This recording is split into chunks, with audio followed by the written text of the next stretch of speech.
شروع اللہ کا نام لے کر جو بڑا مہربان نہایت رحم والا ہے۔ اے نبی، مجاہد لوگ تم سے غنیمت کے مال کے بارے میں دریافت کرتے ہیں کہ کیا حکم ہے۔ کہہ دو کہ غنیمت اللہ اور اس کے رسول کا مال ہے، تو اللہ سے ڈرو اور آپس میں صلح رکھو، اور اگر ایمان رکھتے ہو تو اللہ اور اس کے رسول کے حکم پر چلو۔ مومن تو وہ ہیں کہ جب اللہ کا ذکر کیا جاتا ہے تو ان کے دل ڈر جاتے ہیں، اور جب انہیں اس کی آیتیں پڑھ کر سنائی جاتی ہیں تو ان کا ایمان اور بڑھ جاتا ہے، اور وہ اپنے پروردگار پر بھروسہ رکھتے ہیں، اور وہ جو نماز قائم کرتے ہیں اور جو مال ہم نے ان کو دیا ہے اس میں سے نیک کاموں میں خرچ کرتے ہیں، یہی سچے مومن ہیں، اور ان کے لیے ان کے پروردگار کے ہاں بڑے بڑے درجے ہیں اور بخشش اور عزت کی روزی ہے۔ ان لوگوں کو اپنے گھروں سے اسی طرح نکلنا چاہیے تھا جس طرح تمہارے پروردگار نے تم کو تدبیر کے ساتھ اپنے گھر سے نکالا، اور اس وقت مومنوں کی ایک جماعت ناخوش تھی، وہ لوگ حق بات میں اس کے ظاہر ہونے کے بعد تم سے جھگڑنے لگے، گویا موت کی طرف ہانکے جاتے ہیں اور اسے دیکھ رہے ہیں۔ اور اس وقت کو یاد کرو جب اللہ تم سے وعدہ کرتا تھا کہ ابو سفیان اور ابو جہل کے 2 گروہوں میں سے ایک گروہ تمہارے لیے مغلوب ہو جائے گا، اور تم چاہتے تھے کہ جو قافلہ بے شان و شوکت یعنی بے ہتھیار ہے وہ تمہارے ہاتھ آ جائے، اور اللہ چاہتا تھا کہ اپنے فرمان سے حق کو قائم رکھے اور کافروں کی جڑ کاٹ دے، تاکہ سچ کو سچ اور جھوٹ کو جھوٹ کر دے، گو مشرک ناخوش ہی ہوں۔ جب تم لوگ اپنے پروردگار سے فریاد کرتے تھے تو اس نے تمہاری دعا قبول کر لی اور فرمایا کہ تسلی رکھو، ہم 1000 فرشتوں سے جو ایک دوسرے کے پیچھے آتے جائیں گے تمہاری مدد کریں گے۔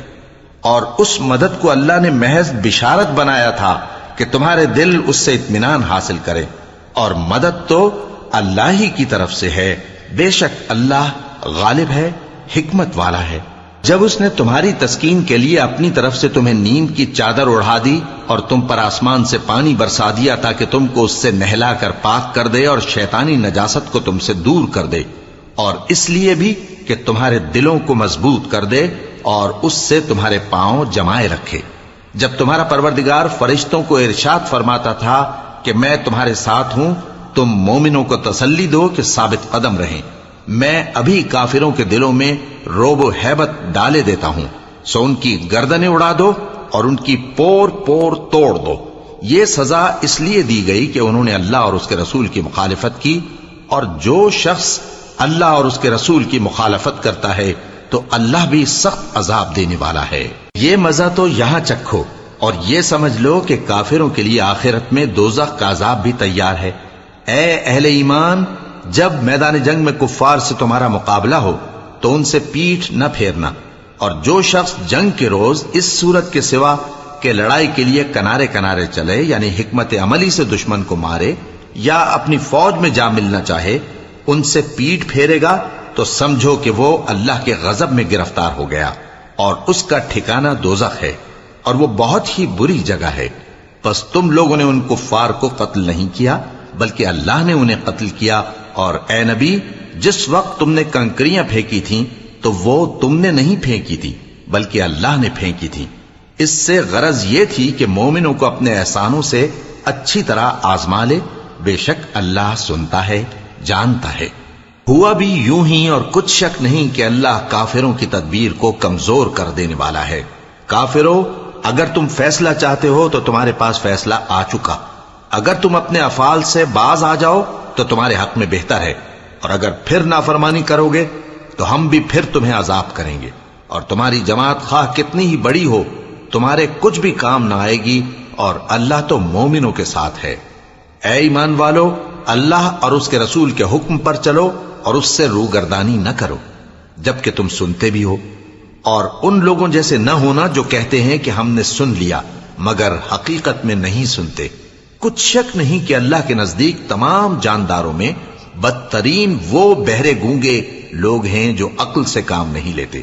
اور اگر اللہ ان میں خیر کی طلب دیکھتا تو ان کو سننے کی توفیق بخشتا، اور اگر یوں ہی انہیں سنوا دیتا تو وہ منہ پھیر کر بھاگ جاتے۔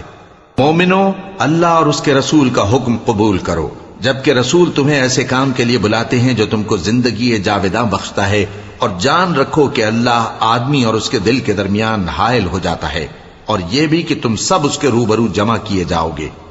اور اس فتنے سے ڈرو جو خصوصیت کے ساتھ انہی لوگوں پر واقع نہ ہوگا جو تم میں گناہگار ہیں، اور جان رکھو کہ اللہ سخت عذاب دینے والا ہے. اور اس وقت کو یاد کرو جب تم زمین مکہ میں قلیل اور ضعیف سمجھے جاتے تھے اور ڈرتے رہتے تھے کہ لوگ تمہیں اڑا نہ لے جائیں، یعنی ختم نہ کر دیں. تو اس نے تم کو جگہ دی اور اپنی مدد سے تم کو تقویت بخشی اور پاکیزہ چیزیں کھانے کو دیں تاکہ اس کا شکر کرو. اے ایمان والو، نہ تو اللہ اور رسول سے خیانت کرو اور نہ اپنی امانتوں میں خیانت کرو، اور تم ان باتوں کو جانتے ہو. اور جان رکھو کہ تمہارا مال اور اولاد بڑی آزمائش ہے، اور یہ کہ اللہ کے پاس نیکیوں کا بڑا ثواب ہے. مومنو، اگر تم اللہ سے ڈرو گے تو وہ تمہارے لیے حق و باطل کا فرق ظاہر کر دے گا اور تمہارے گناہ مٹا دے گا اور تمہیں بخش دے گا، اور اللہ بڑے فضل والا ہے. اور اس وقت کو یاد کرو جب کافر لوگ تمہارے بارے میں چال چل رہے تھے کہ تم کو قید کر دیں یا جان سے مار دیں یا وطن سے نکال دیں. تو ادھر تو وہ چال چل رہے تھے اور ادھر اللہ تدبیر کر رہا تھا، اور اللہ بہترین تدبیر کرنے والا ہے. اور جب ان کو ہماری آیتیں پڑھ کر سنائی جاتی ہیں تو کہتے ہیں یہ کلام ہم نے سن لیا ہے، اگر ہم چاہیں تو اسی طرح کا کلام ہم بھی کہہ دیں. اور یہ ہے ہی کیا، صرف اگلے لوگوں کی حکایتیں ہیں. اور جب انہوں نے کہا کہ اے اللہ، اگر یہ قرآن تیری طرف سے برحق ہے تو ہم پر آسمان سے پتھر برسا یا کوئی اور تکلیف دینے والا عذاب بھیج دے. اور اللہ ایسا نہ تھا کہ جب تک اے پیغمبر تم ان میں تھے انہیں عذاب دیتا، اور نہ ایسا ہے کہ وہ تو بخشش مانگیں اور اللہ انہیں عذاب دے. اور اب ان کے لیے کون سی وجہ ہے کہ وہ انہیں عذاب نہ دے، جبکہ وہ مسجد حرام میں نماز پڑھنے سے روکتے ہیں، جبکہ وہ اس مسجد کے متولی بھی نہیں ہیں. اس کے متولی تو صرف پرہیزگار ہیں، لیکن ان میں کے اکثر نہیں جانتے. اور ان لوگوں کی نماز خانہ کعبہ کے پاس سیٹیاں اور تالیاں بجانے کے سوا کچھ نہ تھی. تو تم جو کفر کرتے تھے اب اس کے بدلے عذاب کا مزہ چکھو. جو لوگ کافر ہیں اپنا مال خرچ کرتے ہیں کہ لوگوں کو اللہ کے رستے سے روکیں، سو ابھی اور خرچ کریں گے، مگر آخر وہ خرچ کرنا ان کے لیے موجب افسوس ہوگا اور وہ مغلوب ہو جائیں گے. اور کافر لوگ دوزخ کی طرف ہانکے جائیں گے تاکہ اللہ پاک سے ناپاک کو الگ کر دے اور ناپاک کو ایک دوسرے پر رکھ کر ایک ڈھیر بنا دے، پھر اس کو دوزخ میں ڈال دے. یہی لوگ خسارہ پانے والے ہیں. اے پیغمبر، کفار سے کہہ دو کہ اگر وہ اپنے افعال سے باز آ جائیں تو جو ہو چکا وہ انہیں معاف کر دیا جائے گا، اور اگر پھر وہی حرکات کرنے لگیں گے تو اگلے لوگوں کا جو طریقہ جاری ہو چکا ہے وہی ان کے حق میں بھی برتا جائے گا. اور ان لوگوں سے لڑتے رہو یہاں تک کہ فتنہ یعنی کفر کا فساد باقی نہ رہے اور دین سب اللہ ہی کا ہو جائے. اور اگر وہ باز آ جائیں تو اللہ ان کے کاموں کو دیکھ رہا ہے، اور اگر روگردانی کریں تو جان رکھو کہ اللہ تمہارا حمایتی ہے اور وہ خوب حمایتی اور خوب مددگار ہے. اور جان رکھو کہ جو مال غنیمت تم کفار سے حاصل کرو اس میں سے 5واں حصہ اللہ کا اور اس کے رسول کا اور اہل قرابت اور یتیموں کا اور محتاجوں کا اور مسافروں کا ہے. اگر تم اللہ پر اور اس نصرت پر ایمان رکھتے ہو جو حق و باطل میں فرق کرنے کے دن یعنی جنگ بدر میں جس دن دونوں فوجوں میں مٹ بھیڑ ہو گئی تھی، ہم نے اپنے محبوب بندے محمد صلی اللہ علیہ وآلہ وسلم پر نازل فرمائی، اور اللہ ہر چیز پر قادر ہے. جس وقت تم مدینے سے قریب کے ناکے پر تھے اور کافر دور کے ناکے پر، اور قافلہ تم سے نیچے اتر گیا تھا، اور اگر تم جنگ کے لیے آپس میں قرارداد کر لیتے تو وقت معین پر جمع ہونے میں تقدیم و تاخیر ہو جاتی، لیکن اللہ کو منظور تھا کہ جو کام ہو کر رہنے والا تھا اسے کر ہی ڈالے، تاکہ جو مرے بصیرت پر یعنی یقین جان کر مرے، اور جو جیتا رہے وہ بھی بصیرت پر یعنی حق پہچان کر جیتا رہے. اور کچھ شک نہیں کہ اللہ سنتا ہے، جانتا ہے. اس وقت اللہ نے تمہیں خواب میں کافروں کو تھوڑی تعداد میں دکھایا تھا، اور اگر بہت کر کے دکھاتا تو تم لوگ جی چھوڑ دیتے اور جو کام درپیش تھا اس میں جھگڑنے لگتے، لیکن اللہ نے تمہیں اس سے بچا لیا. بے شک وہ سینوں کی باتوں تک سے واقف ہے. اور اس وقت جب تم ایک دوسرے کے مقابل ہوئے تو کافروں کو تمہاری نظروں میں تھوڑا کر کے دکھاتا تھا اور تم کو ان کی نگاہوں میں تھوڑا کر کے دکھاتا تھا، تاکہ اللہ کو جو کام کرنا منظور تھا اسے کر ڈالے، اور سب کاموں کا رجوع اللہ ہی کی طرف ہے۔ مومنو، جب کفار کی کسی جماعت سے تمہارا مقابلہ ہو تو ثابت قدم رہو اور اللہ کو بہت بہت یاد کرو تاکہ مراد حاصل کر لو، اور اللہ اور اس کے رسول کے حکم پر چلو، اور آپس میں جھگڑا نہ کرنا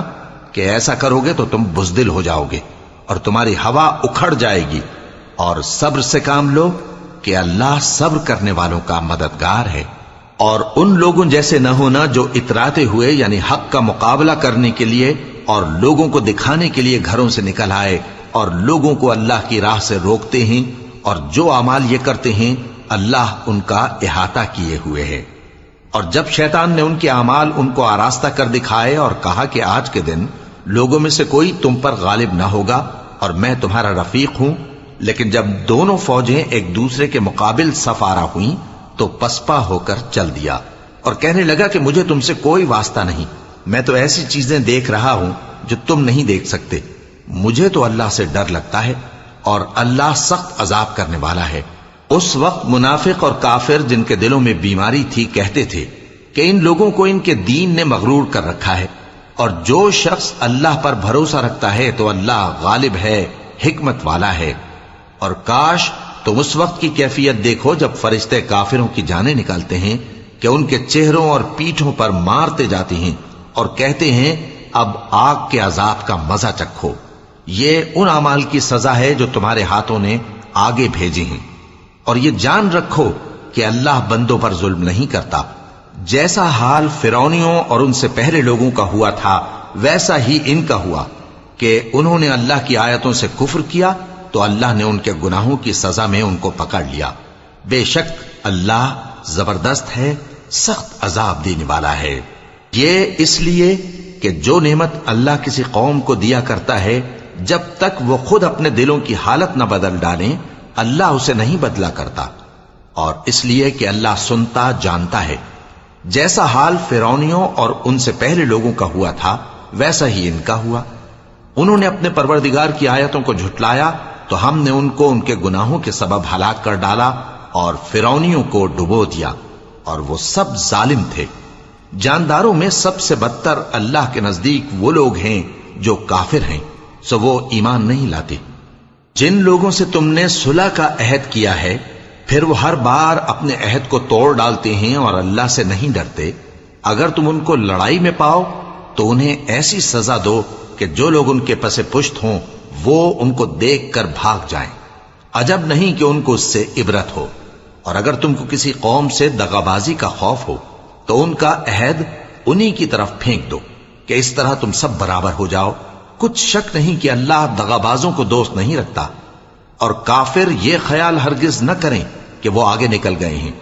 وہ ہمیں عاجز نہیں کر سکتے۔ اور جہاں تک ہو سکے فوج کی جمعیت کے زور سے اور گھوڑوں کے تیار رکھنے سے ان کے مقابلے کے لیے مستعد رہو کہ اس سے اللہ کے دشمنوں اور تمہارے دشمنوں اور ان کے سوا اور لوگوں پر جن کو تم نہیں جانتے اور اللہ جانتا ہے ہیبت بیٹھی رہے گی، اور تم جو کچھ اللہ کی راہ میں خرچ کرو گے اس کا ثواب تم کو پورا پورا دیا جائے گا اور تمہارا ذرا نقصان نہ کیا جائے گا۔ اور اگر یہ لوگ صلح کی طرف مائل ہوں تو تم بھی اس کی طرف مائل ہو جاؤ، اور اللہ پر بھروسہ رکھو، کچھ شک نہیں کہ وہ سب کچھ سنتا ہے جانتا ہے۔ اور اگر یہ چاہیں کہ تم کو فریب دیں تو اللہ تمہیں کفایت کرے گا، وہی تو ہے جس نے تم کو اپنی مدد سے اور مسلمانوں کی جمعیت سے تقویت بخشی اور ان کے دلوں میں الفت پیدا کر دی، اور اگر تم دنیا بھر کی دولت خرچ کرتے تب بھی ان کے دلوں میں الفت پیدا نہ کر سکتے، مگر اللہ ہی نے ان میں الفت ڈال دی، بے شک وہ زبردست ہے، حکمت والا ہے۔ اے نبی، اللہ تم کو اور مومنوں کو جو تمہارے پیرو ہیں کافی ہے۔ اے نبی، مسلمانوں کو جہاد کی ترغیب دو، اگر تم میں 20 آدمی ثابت قدم رہنے والے ہوں گے تو 200 کافروں پر غالب رہیں گے، اور اگر 100 ایسے ہوں گے تو 1000 پر غالب رہیں گے، اس لیے کہ کافر ایسے لوگ ہیں کہ کچھ بھی سمجھ نہیں رکھتے۔ اب اللہ نے تم پر سے بوجھ ہلکا کر دیا اور معلوم کر لیا کہ ابھی تم میں کسی قدر کمزوری ہے، پس اگر تم میں 100 ثابت قدم رہنے والے ہوں گے تو وہ 200 پر غالب رہیں گے، اور اگر 1000 ہوں گے تو اللہ کے حکم سے 2000 پر غالب رہیں گے۔ اور اللہ ثابت قدم رہنے والوں کا مددگار ہے۔ پیغمبر کو شایع نہیں کہ اس کے قبضے میں قیدی رہیں جب تک کافروں کو قتل کر کے زمین میں کثرت سے خون نہ بہا دے۔ تم لوگ دنیا کے مال کے طالب ہو اور اللہ آخرت کی بھلائی چاہتا ہے، اور اللہ غالب ہے، حکمت والا ہے۔ اگر اللہ کا حکم پہلے نہ ہو چکا ہوتا تو جو فدیہ تم نے لیا ہے اس کے بدلے تم پر بڑا عذاب نازل ہوتا۔ اب جو مال غنیمت تمہیں ملا ہے اسے کھاؤ کہ وہ تمہارے لیے حلال طیب ہے، اور اللہ سے ڈرتے رہو، بے شک اللہ بخشنے والا ہے، مہربان ہے۔ اے پیغمبر، جو قیدی تمہارے قبضے میں یعنی گرفتار ہیں ان سے کہہ دو کہ اگر اللہ تمہارے دلوں میں نیکی معلوم کرے گا تو جو مال تم سے چھن گیا ہے اس سے بہتر تمہیں عنایت فرمائے گا، اور تمہارے گناہ بھی معاف کر دے گا، اور اللہ بخشنے والا ہے، مہربان ہے۔ اور اگر یہ لوگ تم سے دغا کرنا چاہیں گے تو یہ پہلے ہی اللہ سے دغا کر چکے ہیں، تو اس نے ان کو تمہارے قبضے میں کر دیا، اور اللہ دانا ہے، حکمت والا ہے۔ جو لوگ ایمان لائے اور جنہوں نے ہجرت کی اور اللہ کی راہ میں اپنے مال اور جان سے لڑے، وہ اور جنہوں نے ہجرت کرنے والوں کو جگہ دی اور ان کی مدد کی، وہ آپس میں ایک دوسرے کے رفیق ہیں۔ اور جو لوگ ایمان تو لے آئے لیکن ہجرت نہیں کی، تو جب تک وہ ہجرت نہ کریں تم کو ان کی رفاقت سے کچھ سروکار نہیں۔ اور اگر وہ تم سے دین کے معاملات میں مدد طلب کریں تو تم کو مدد کرنی لازم ہے، مگر ان لوگوں کے مقابلے میں کہ تم میں اور ان میں صلح کا عہد ہو مدد نہیں کرنی چاہیے، اور اللہ تمہارے سب کاموں کو دیکھ رہا ہے۔ اور جو لوگ کافر ہیں وہ بھی ایک دوسرے کے رفیق ہیں۔ تو مومنو، اگر تم یہ کام نہ کرو گے تو ملک میں فتنہ برپا ہو جائے گا اور بڑا فساد مچے گا۔ اور جو لوگ ایمان لائے اور وطن سے ہجرت کر گئے اور اللہ کی راہ میں جہاد کرتے رہے، اور جنہوں نے ہجرت کرنے والوں کو جگہ دی اور ان کی مدد کی، یہی لوگ سچے مسلمان ہیں۔ ان کے لیے اللہ کے ہاں بخشش اور عزت کی روزی ہے۔ اور جو لوگ بعد میں ایمان لائے اور وطن سے ہجرت کر گئے اور تمہارے ساتھ ہو کر جہاد کرتے رہے، وہ بھی تمہیں میں سے ہیں۔ اور رشتہ دار اللہ کے حکم کی روح سے ایک دوسرے کے زیادہ حقدار ہیں۔ کچھ شک نہیں کہ اللہ ہر چیز سے واقف ہے۔